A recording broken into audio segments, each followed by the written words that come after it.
Well, speaking of spotlighting our own people, our guest speaker today, Laine Morgan, has nearly 25 years of business and leadership experience with the Education Management Corporation, where she currently serves as vice president. For the past 10 years, she's provided extensive training and leadership consulting at a national level for the company. She's also a life coach through her own company, Periwinkle Blue Coaching. A longtime Georgia resident, Laine has literally lived from coast to coast. She'll tell you that, and she'll even share some stories with you. She holds her bachelor's degree in criminal justice and in behavioral science from Tift College of Mercer University and a master's degree in counseling from Georgia State University. Many of you know Laine. You've probably met her many times. She's been here throughout the Spiritual Living Center community in various roles. You might have sat next to her at service or even chatted with her and her longtime partner, Becky Booth, or her daughter, Kelsey Morgan. I lost my page. Or maybe you've just seen her stand before you when she's a licensed practitioner. She was a former member of our board. But today, she's doing something that's going to be a big part of her future. And that's going to be, again, a Sunday talk, because she is studying to become a minister, ordained minister through the Centers of Spiritual Living. And we know there are no accidents. We know that that's what's meant to happen today. Knowing Laine as I do, loving, inspiring, and real are just the few words that always come to mind when I choose to describe her. She's taught me that we can all live happier and richer and healthier lives if we are willing to challenge our beliefs and who we are and what we are capable of accomplishing.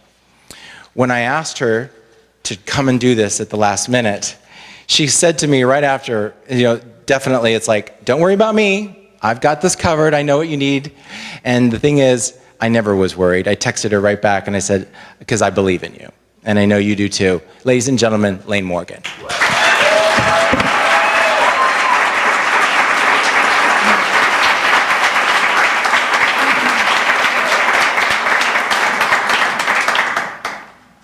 Thank you, David. Before I get started, I just want to take a moment, and I want you to know with me in this moment that our beloved Reverend David is in this very, very second experiencing a surge of healing energy and strength. I'm so happy that he is healing and taking rest today, and I'm very honored to be with you and to allow him the space that he needs to get some rest. And I'm also very glad that he went to the doctor this week. I think it's important that we avail ourselves to all the healing modalities that are around us. And plus, it just feeds perfectly into my talk, because I want to talk about one of a recent doctor's experience. And I can tell by looking around the room that many of you have had this very same experience of sitting in the optometrist's chair. See all the glasses around the room? And just so we know everyone's here, how many of you are wearing contacts? Okay, so it's really almost a universal experience to sit with an optometrist. And I think glasses are a lot of fun. I think they are expression of personality, and I always comment when people have really cool glasses. And I actually have glasses myself.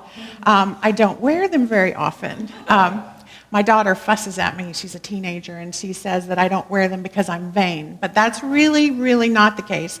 I don't wear them too often because they're a pain to keep up with them and remember to put them on, and where did I put them, and all that. So I don't actually have to wear them. I can see pretty well without them, and so I choose whether or not I wear them. So, okay, sometimes it's because they'll match my outfit, but we won't go there. But anyway, the last time that I sat in the optometrist's chair, I actually paid attention to the process more than I typically do. I don't know why, but I did. I've seen the same doctor many, many times, and you sit in that chair and you get yourself comfortable and you put your little chin on the thing, and they move that great big device in front of your face, that has all the lenses in it. And I'm sure there's a scientific name for that. I don't know what it is, but personally, I think it would be a really cool Halloween mask, that big thing. But anyway, she clicks the lenses in front of my vision. And they click one and click another, and they'll say, which one is clear? Is this one clear? Is this one better? Is this one more focused? Does this help you more? Which one do you prefer? This one, this one, this one. It's like endless choosing. And, each time the lens is put there, you tell them which one you prefer, right? So I was in the chair because over time my vision had changed, and I needed to see just a little bit better when I did wear my glasses. And I realized that there was great parallel in this experience to my spiritual life. And if you are taking classes, if you're taking the spiritual law class right now, you are having the experience that I had when I came to New Thought many, many years ago. I thought when I walked in the door that how I viewed life, how I looked at my experiences, my relationships, and my opportunities and everything that was going on in my life, I thought I understood how it all worked. I thought I had life figured out for the most part. But as I began to take those beginner classes, I realized that my vision of things was actually quite blurry, that I didn't really understand how life worked very well. And everything that I thought I understood, I really didn't. And then as I continued to take classes, which I highly encourage that you do, as I continued to take classes, I found myself in practitioner studies, and boy, did the world look blurry then. Okay, it began really challenging how I looked at everything. And now, as a ministerial student, I can tell you the classes are changing my vision of life on a profound level every semester, every class that I take. And so I'm learning that we're kind of sitting in a big spiritual optometrist chair. And as we choose lenses through our learning, we see more clearly as the lenses come in front of our vision of our lives. And I want to share with you 5 lenses this morning that have had a profound impact on my life that I would really invite you to consider putting in your spiritual lenses. The first one is the lens of cause and effect. This lens helps us see that we are not victims in our lives, that we are constantly choosing. We choose, we experience, we choose, we experience. And we experience the effect of our choices. And when we look at our lives through this lens, we see things a lot more clearly. And we can look at our past experiences and realize that we were co-creating our lives all along. We may not have been doing it very effectively or very purposefully, but we were in fact choosing and creating our lives. And when we look at our lives through the lens of cause and effect, we realize that what we choose is the cause, and then what we experience is the effect of that choice. That what we put out into the world is what is going to come back to us. That's the typical definition of cause and effect. So if our choice is joyful, then what we will experience are more joyful things and joyful times in our lives. On the flip side, if we choose or come from the cause of paranoia or anger or fear, then those are the kinds of things that we're going to encounter along the path. So we learn to live from a better place. We learn to live from joy, from love, from abundance. When we can live from a cause of abundance and know that there is enough, there's always enough, then we will continue to experience that in greater and greater degrees. Ernest Holmes, who's the founder of our organization, said it this way, and this is absolutely one of my favorite Ernest Holmes sentences. And you can imagine, I've read a lot of Ernest Holmes, and I continue to read him all the time. And this is one that, and the margins have little stars and flowers and arrows, like read this again. And this is good. He says, and this is kind of his definition of heaven a little bit. He says, when the time comes that nothing goes forth from you other than that which you would be glad to have return, then you will have reached your heaven. You want me to read it again? Yes. Okay. I thought so. I read it a lot. Okay. When the time comes that nothing goes forth from you other than that which you would be glad to have return, then you will have reached your heaven. It's powerful. And I joined Baji this week in the feeling of loss over Dr. Maya Angelou. She also was one of my teachers and one of my inspirations.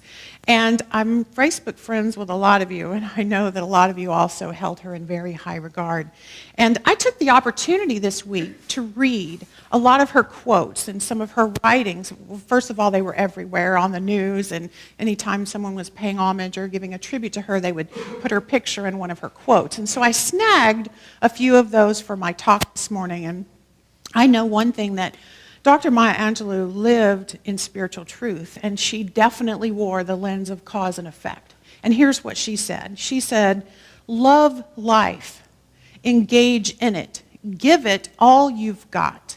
Love it with a passion, because life truly does give back many times over what you put into it." That is cause and effect.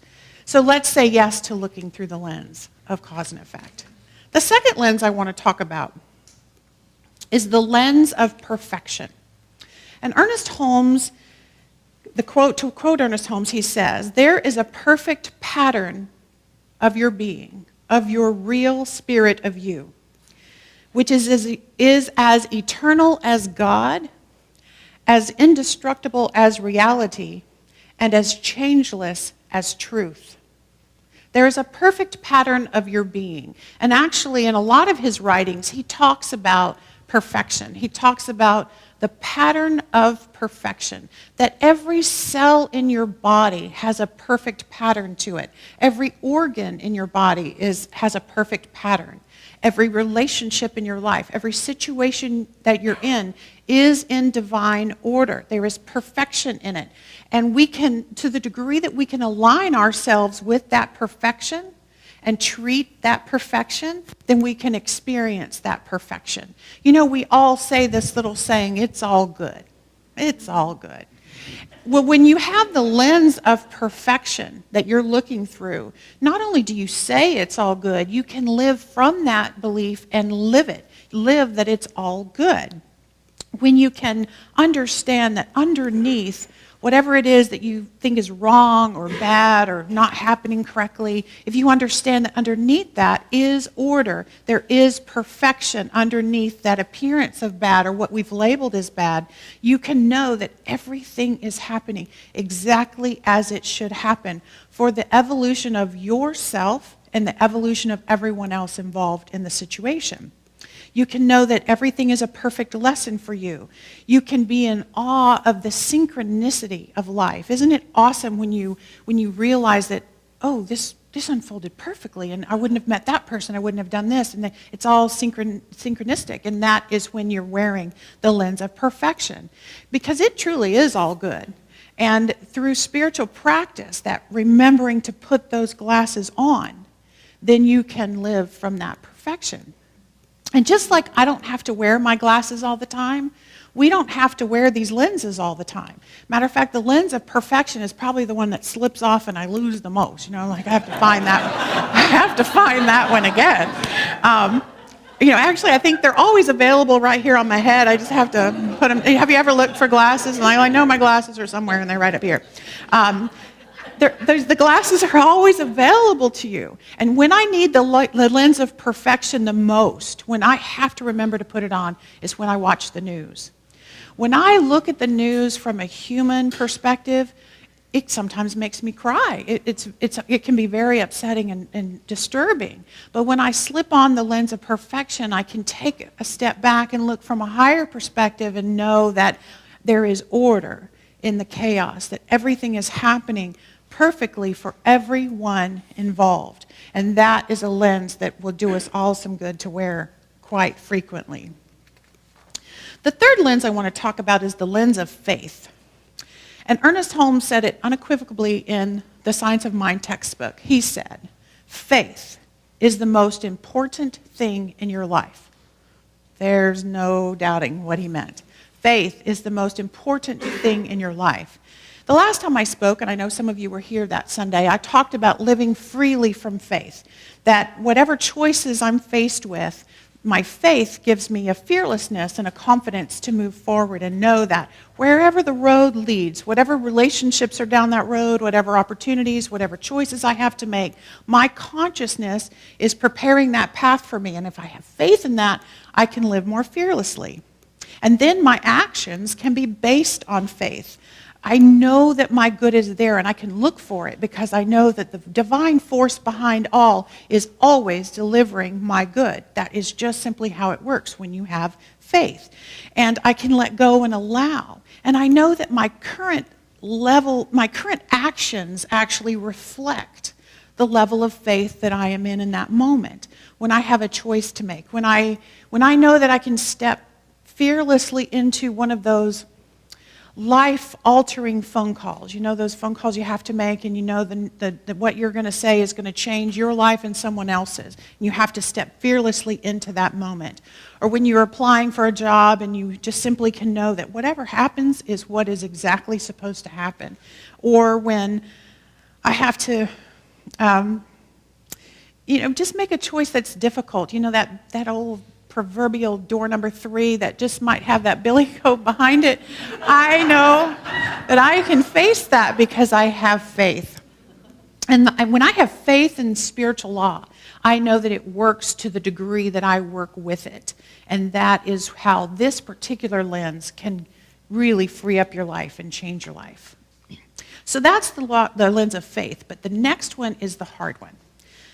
When the spiritual optometrist clicked this lens in front of my vision, my life changed. And that is the lens of forgiveness. The lens of forgiveness is a powerful, powerful, clarifying lens. The definition of forgiveness that I love the most is this. Forgiveness is letting go of the idea that yesterday should have been different. I'll say that one again too. Forgiveness is letting go of the idea that yesterday should have or even could have been any different.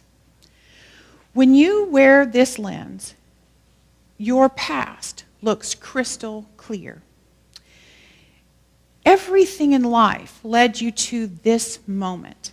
Everything in life led you to this moment of choice. And what forgiveness does is goes back in your life and gets all of your power and brings it to this moment. Because you have energy spread out into your past. Most of us leave some energy in the arms of our ex-husbands. We leave some energy in those jobs that didn't suit us, especially the bosses they've got. You know, those people you think of and you have that little charge. There's some pockets of energy. You can relate. There's some pockets of energy sitting back there that forgiveness can go get for you. And when you can get that energy and bring it into this moment, you are way, way, way more powerful. And another place where you hide energy are in your thoughts of, I should have done this, I could have done this, I should have, I could have, I would have. All of that going on in your head is just energy sprinkled out into your past. So forgiveness is an opportunity to bring all that energy into this moment of choice. And it's very freeing because forgiveness allows you the space to have changed, and it allows the other people in your life to have changed as well. And here's a real common example of how to use this.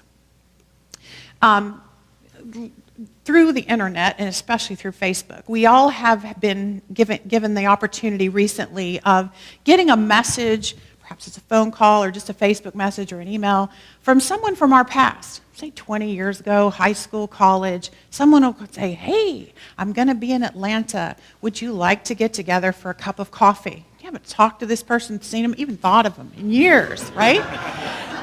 And in that split second, you get emotional gunk. You're like, oh.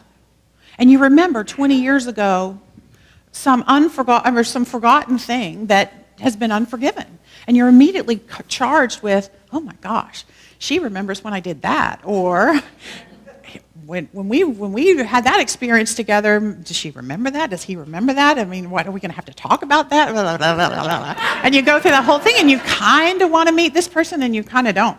It's like you're caught in an energy that's 20, 30 years old, and you make a decision from that place.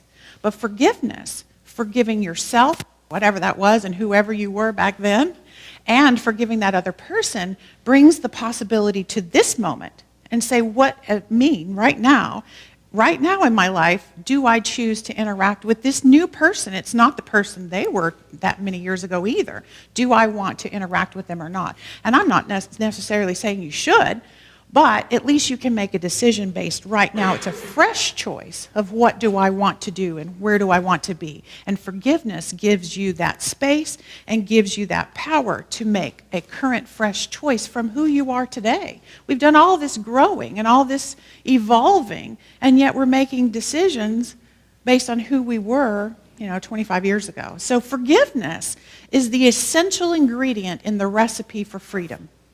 You want to bake up some freedom for yourself? You can't do it without forgiveness. It's like the flour of the cake. It just won't be anything without forgiveness. You will not achieve freedom without forgiveness. And again, I want to share some of Dr. Angelou's words about forgiveness. She said, "I don't know if I continue even today, always liking myself. It's very important for every human being to forgive herself or himself, because if you live, you will make mistakes. It is inevitable. But once you do and you see the mistake, then you forgive yourself and say, well, if I'd have known better, I'd have done better. That's all. So you say to people who you think you may have injured, I am so sorry. And you say to yourself, I'm sorry. That's it. So then, if we hold on to the mistake, we can't see our own glory in the mirror, because the mistake sits between our face and the mirror. We can't see what we're capable of being. You can ask forgiveness of others, but in the end, the real forgiveness is in one's own self, the lens of forgiveness. The last lens I want to talk about is the lens of unity. One of the three basic things that Ernest Holmes taught was that we are all one. And when I have on the lens of unity, I can see oneness. I can see that oneness. I can see that we are all, every person in the human race is sharing this very moment. Every person shares the day. But what you are aware of in this day, what you experience in this day, is your own level of consciousness. Nothing will get through your filter unless it's a match for you. Everything is possible in the oneness. But in order to experience it, we have to expand our consciousness. But it's all there. Do you get it? That oneness contains all. What we can experience is what we are. And so when I look through the lens of unity, I see all of that possibility. And I also see all of the diversity. And the diversity sits very well with me when I have on the lens of unity. Because when I have on that lens, I know that everything is holy. Everything is good. And I am free to allow everyone else to choose for him or herself what is holy. What is the holy text? What is the holy place? What is the holy experience? And by holy, I mean good. What is good for them is fine, because it's all one, it's all there. And I can experience it to the degree that I have on the lens of unity. Dr. Maya said this very well too. I think she says everything very well. But what she said was, while I know myself as a creation of God, I am also obligated to realize and remember that everyone else and everything else, everyone else and everything else are also God's creation. It's pretty powerful. And I could go on and talk about other lenses that like unconditional love, or the lens of non-resistance, or so many lenses that have kind of clicked in front of me during this spiritual journey. But as I finish up in the optometrist chair and, she writes up the prescription, I have my own special prescription of truth, or what I call my spirit spectacles, And I also know that as I continue to learn and grow, I'm going to have to come back and put some new lenses in my prescription.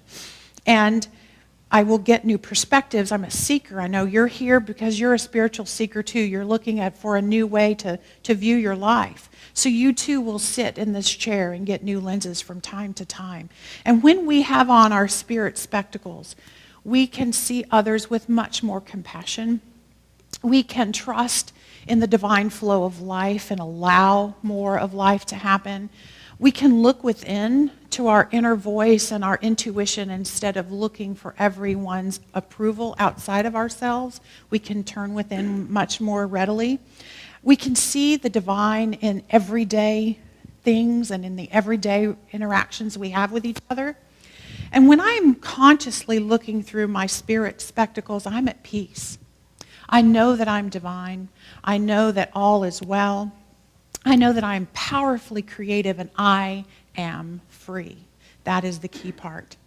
And in closing, Dr. Ernest Holmes says, if you can see God in everything, then God will look back at you through everything. And through spirit spectacles, I know it is possible to see God in everything. And I see God in you. And so it is.